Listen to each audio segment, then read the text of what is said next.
আলাইকুম। শম্পার সংসারে আমি শম্পা সবাইকে আরও একবার স্বাগত জানাই। যে যেখান থেকে আমার ভিডিওটা দেখছেন আশা করছি আল্লাহর রহমতে সবাই ভালো এবং সুস্থ আছেন। আলহামদুলিল্লাহ আমিও আমার পরিবার নিয়ে ভালো আছি।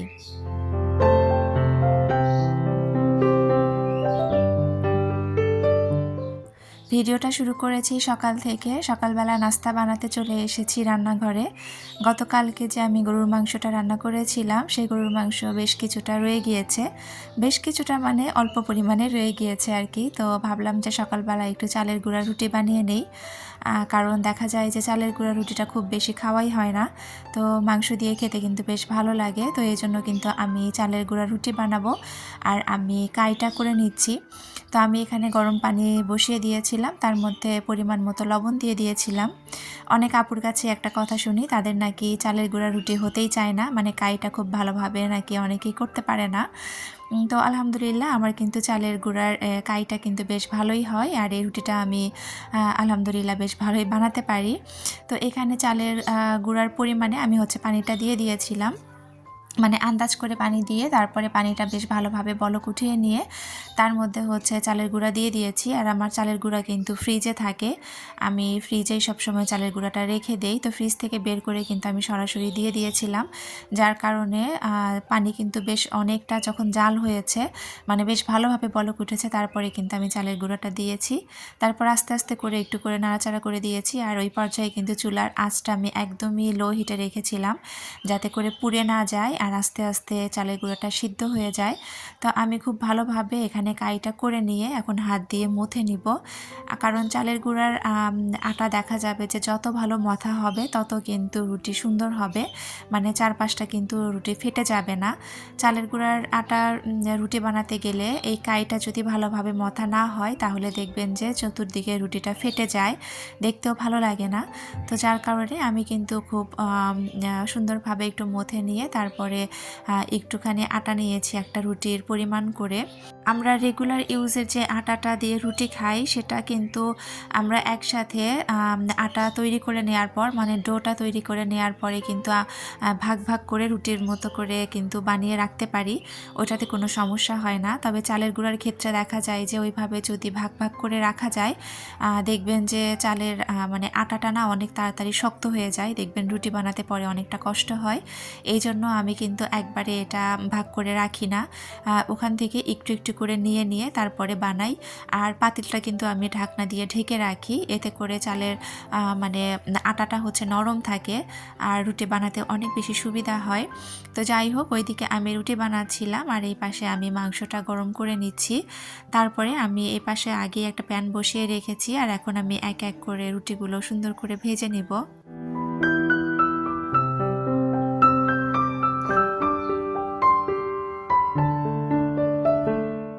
চালের গুঁড়ার রুটি কিন্তু আসলে খুব বেশি ভাজতে হয় না, দেখা যায় এই পিঠ ও পিঠ একটু সেঁকে নিলেই কিন্তু সুন্দরভাবে হয়ে যায়। যেহেতু এটা সিদ্ধ করাই থাকে আটাটা, যার জন্য এত বেশি প্যারা হয় না, সুন্দরভাবে ভাজা হয়ে যায়। তো এইদিকে কিন্তু আমি রুটিগুলো সুন্দর করে ভেজে নিচ্ছি। তো আজকে আপনাদের সাথে আমি শেয়ার করব আমার রান্নাঘরটা রোজার উপযোগী করে আমি রান্নাঘরটা কিভাবে গুছিয়ে নিয়েছি। তো আমার রান্নাঘর মেকওভারটা আজকে আপনাদের সাথে শেয়ার করব ইনশাআল্লাহ। তো আশা রাখছি আপনাদের কাছে ভালো লাগবে। তো ভিডিওর এই পর্যায়ে এসে বরাবরের মতোই রিকোয়েস্টটা করে নিচ্ছি, আপনারা প্লিজ একটা লাইক দিয়ে আমার ভিডিওটা কন্টিনিউ করবেন, কারণ আপনার একটা মূল্যবান লাইক আমার ভিডিওটা আরও অনেকের কাছে পৌঁছে দিতে সাহায্য করবে। যারা নতুন আমার চ্যানেলটা ভিজিট করছেন, আমার ভিডিওর কোনো অংশ, আমার কথা বা কাজের কোনো অংশ যদি আপনাদের কাছে একটু ভালো লেগে থাকে, আর আপনারা যদি এরকম লাইফস্টাইল ব্লগ দেখতে পছন্দ করে থাকেন, তাহলে আপনারা আমার চ্যানেলটি সাবস্ক্রাইব করে পাশে থাকা বেল অপশনটি প্রেস করে অল বাটনে ক্লিক করে রেখে দিতে পারেন, যাতে করে আমি ভিডিও ছাড়ার সাথে সাথে নোটিফিকেশন আপনার কাছে চলে যায় আর আপনি আপনার মূল্যবান সময় বের করে আমার ভিডিওটা দেখে নিতে পারেন। যারা অলরেডি কাজগুলো করে দিয়েছেন তাদেরকে অসংখ্য ধন্যবাদ। তো আপনাদের সাথে কথা বলতে বলতে এদিকে রুটি ভাজা হয়ে গিয়েছে, ভেজে কিন্তু আমি টেবিলে নিয়েও এসেছি। আমার মেয়েরা একটু পরে বসবে, তো এই জন্য আমিও আর এখন বসলাম না যে ওদের সাথেই খাবো। তো আমার হাজব্যান্ড আগে থেকে বসেছিল, ও যেহেতু খাওয়া দাওয়া করে চলে যাবে, আর আমার ছেলেকে নিয়ে এসে এখানে বসেছিল। তো তারপরে আমি খাবারটা ওদেরকে দিয়েছি। তো এখন একবারে খাওয়া দাওয়ার পরে তারপরে ভিডিওটা আবার শুরু করেছি। আমি এখন সুন্দর করে থালা বাসনগুলো রান্নাঘরে সিঙ্কে রেখে আসবো আর টেবিলটা সুন্দরভাবে ক্লিন করে নিব।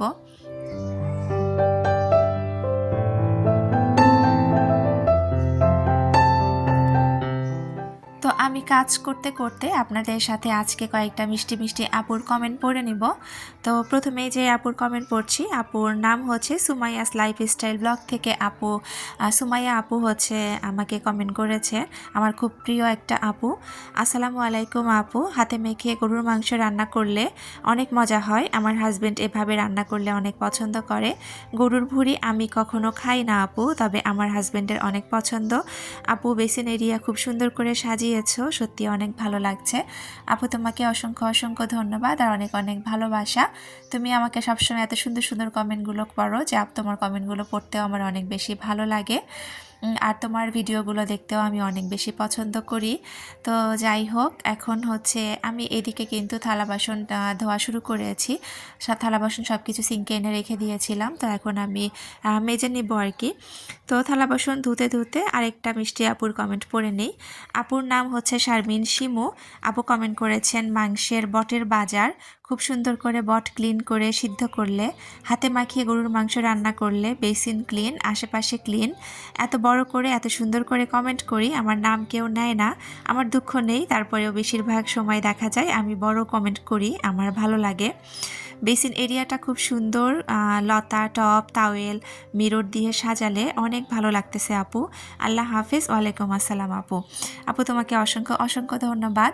এই যে তোমার সুন্দর কমেন্টটা আমি পড়ে নিয়েছি। আপু কিন্তু আসলেও আজ পর্যন্ত আমাকে যতগুলো কমেন্ট আপু করেছে, এত সুন্দরভাবে বড় করে আপু কমেন্ট করে, আপুর কমেন্টগুলো পড়তে অনেক বেশি ভালো লাগে।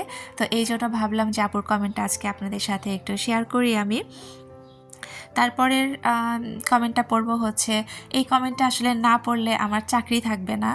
আপু লুবনার সংসার থেকে লুবনা আপু আমাকে কমেন্ট করেছেন, গরুর মাংস কত করে নিল আপু জানি না, আয়নাটা কিন্তু বেশি সুন্দর মানিয়েছে।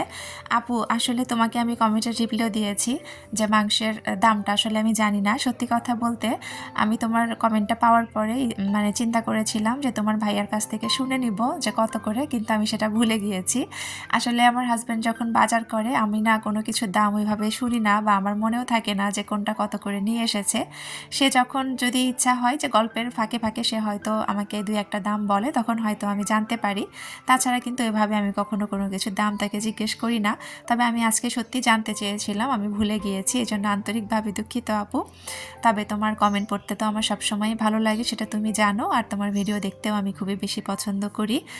তো যাই হোক, মজা করে বললাম আর কি যে তোমার নাম না বলে চাকরি থাকবে না। তো যাই হোক, এখানে আমি আমার কিন্তু রান্নাঘরটা সাজানো গোছানো শুরু করে দিয়েছি।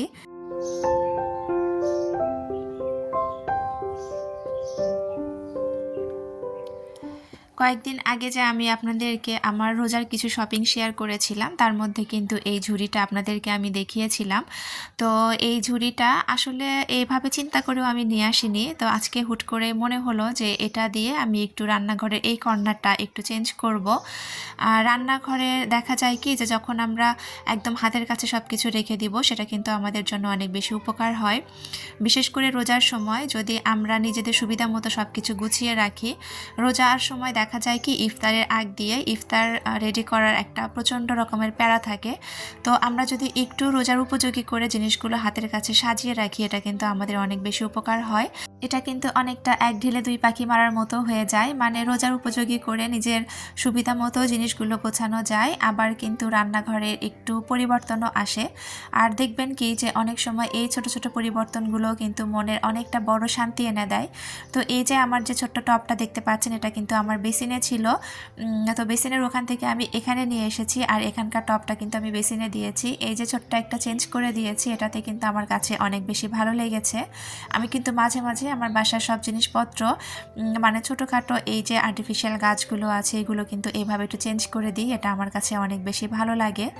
আগে বাসাগুলোতে থাকতে দেখা যেত কি আমি ঘরের ফার্নিচারগুলোও না অনেক দিন পর পর একটু এলোমেলো করতাম, আমার কাছে এটা ভালো লাগতো। কিন্তু এই বাসাটায় রুমগুলো এতটা ছোট যে আমার আসলে ইচ্ছা করলেও আমি সেটা পারবো না, মানে যে ফার্নিচারগুলো আমি যেখানে রেখেছি ওখানে রাখা ছাড়া কোনো উপায় নেই। তো যার কারণে ফার্নিচারগুলো আমি আর চেঞ্জ করতে পারি না বা এলোমেলো করতে পারি না। তবে এই যে ছোটোখাটো জিনিসগুলো আছে এগুলো কিন্তু আমি মাঝে মাঝে চেঞ্জ করে দেই। তো যাই হোক, আমার এই যে রান্নাঘরের যে কর্নারটা আছে এই পাশে, তো এখানে কিন্তু অন্য যে মশলার জারগুলো ছিল তো ওইগুলো আমি সরিয়ে অন্য পাশে নিয়েছি। আর এই কাচের জারগুলো তো সবসময় আমার এখানেই থাকতো, তবে কাচের জারগুলো কয়েকটা আছে ফাঁকা, যেগুলো দেখা যাবে আমার রোজার বাজার করলে আমি রিফিল করে নিব। আর এখানে যে বেসন করেছিলাম, তারপরে হচ্ছে হালিমের জন্য ডাল রেডি করে রেখেছিলাম, সেগুলো কিন্তু সব আমি এখানে হাতের কাছে গুছিয়ে রাখলাম। মুড়ির পটটাও আমি ওখানে হাতের কাছেই রেখেছি। দেখা যাবে যে রান্নাঘরটা তো আসলে এমনিতেই ছোট, সব কিছু কিন্তু হাতের কাছেই থাকে।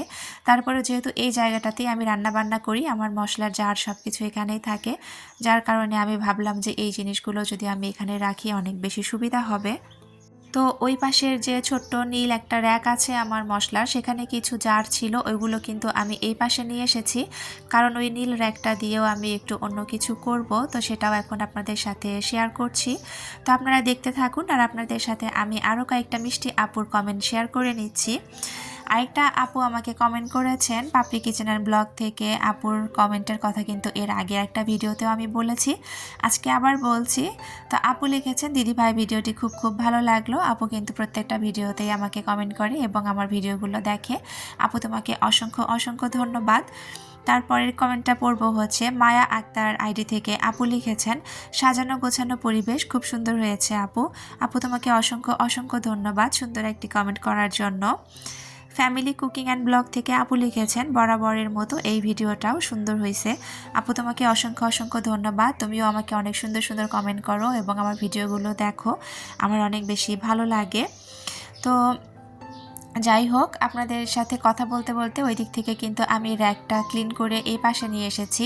আগে আমার র্যাকটা একদম জানালার ওই কর্নারটাতে আমি রেখেছিলাম, তবে ওই র্যাক এখন আমি একটু সিঙ্কের এই পাশটাতে এনেছি। আর রাইস কুকারের লাইনটা যেহেতু ওই পাশে, রাইস কুকারটা আমি কিন্তু একটু কর্নারের দিকে দিয়েছি। আর ওই কর্নারের মধ্যে একটা আর্টিফিশিয়াল গাছ দিয়েছি, ওই গাছটা না কর্নারে রাখলে আমার কাছে দেখতে একটু বেশি ভালো লাগে, এই জন্য দিয়েছি আর কি। আর এখানে এই যে আমি যে সুন্দর সুন্দর কিউট যে হাঁড়িগুলো কিনেছিলাম অনলাইন থেকে, তো এই হাঁড়িগুলো কিন্তু আমি এখানে রেখে রেখে দিব। তো এখানে যে জিনিসগুলো রাখবো সেগুলো দেখা যাবে যে রোজার মধ্যে ইফতারের আগে কিন্তু এই জিনিসগুলো প্রয়োজন পড়বে। অনেক সময় সেমাই বলেন বা হালিম টালিম যা রান্না করব তখন এই বাটিগুলোর প্রয়োজন পড়বে। তারপরে এখানে হচ্ছে আমি কিছু শরবতের গ্লাস রেখে দিব, যেগুলো আমার খুব বেশি প্রয়োজন। তো এই জন্যই বলেছি যে রোজা উপযোগী করে কিন্তু আমি কিচেনটাকে গুছিয়ে নিচ্ছি, হাতের কাছে সব কিছু থাকলে আমার অনেক বেশি সুবিধা হবে।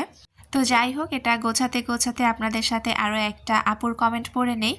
আপুর নাম হচ্ছে ইশরাত জাহান। ইশরাত জাহান আইডি থেকে আপু লিখেছেন, আসসালামু আলাইকুম আপু, আপনার ভিডিও দেখতে খুব ভালো লাগে আপু, প্লিজ আমার নামটা নিও।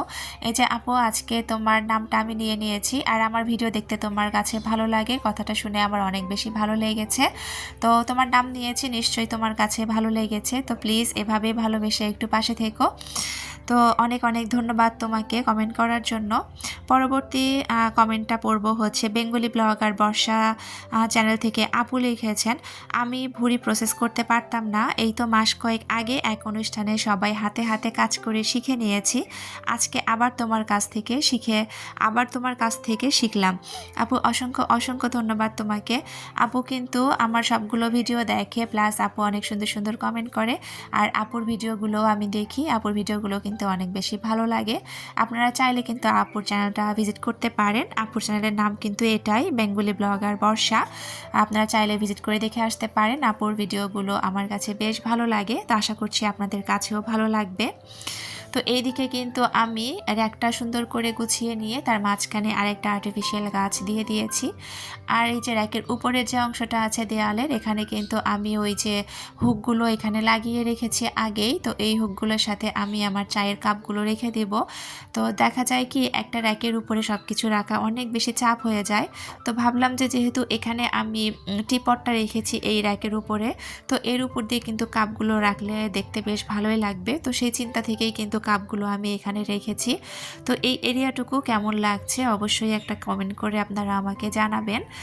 আমার কাছে তো বেশ ভালো লেগেছে এই জায়গাটা।